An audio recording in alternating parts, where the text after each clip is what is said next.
saya Ulia Ristiani dari Prodi Ekonomi Syariah Fakultas Ekonomi Bisnis Islam. KKN IKJR kelompok 139 IAIN Kudus 2020. Saya akan menjelaskan apa itu penilaian kinerja dalam suatu perusahaan. Adanya penilaian kinerja ini bisa bermanfaat bagi karyawan maupun organisasi dalam suatu perusahaan.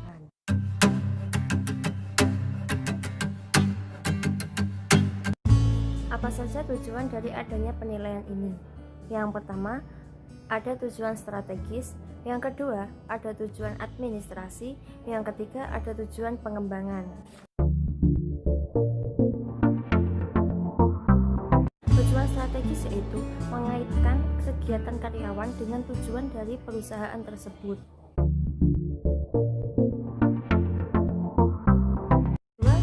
Administrasi. Tujuan administrasi ini adalah adanya pencatatan dari kegiatan yang telah dilakukan oleh karyawan. Pencatatan penting diantaranya yaitu perbaikan prestasi kerja, penyesuaian kompensasi, dan kekurangan pada proses staffing.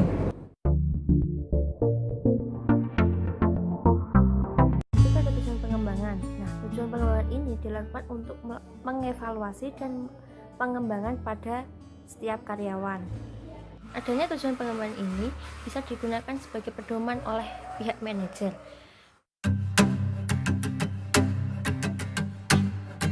Kriteria yang ada dalam penilaian. Kriteria apa saja sih yang harus ada dalam melakukan penilaian kinerja? Yang pertama, harus sesuai dengan strategi yang dimiliki oleh perusahaan. Yang kedua, harus melakukan pengukuran dari segala aspek. Yang ketiga, harus adanya persetujuan.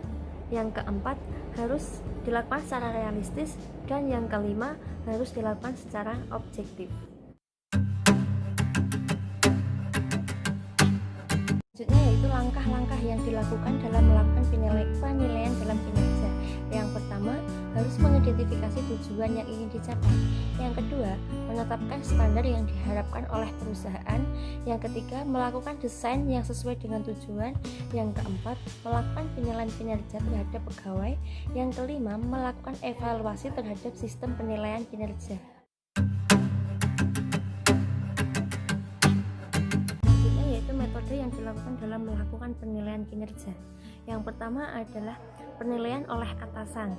Yang kedua, penilaian dengan pemilihan kata atau kalimat. Yang ketiga, penilaian dengan catatan penting. Yang keempat, penilaian dengan berdasarkan kemampuan oleh karyawan. Yang kelima, penilaian dengan berdasarkan prestasi yang dimiliki oleh karyawan tersebut. Sekian dari saya mengenai penjelasan penilaian tentang kinerja. Kurang lebihnya mohon maaf. Semoga bermanfaat. Wassalamualaikum warahmatullahi wabarakatuh.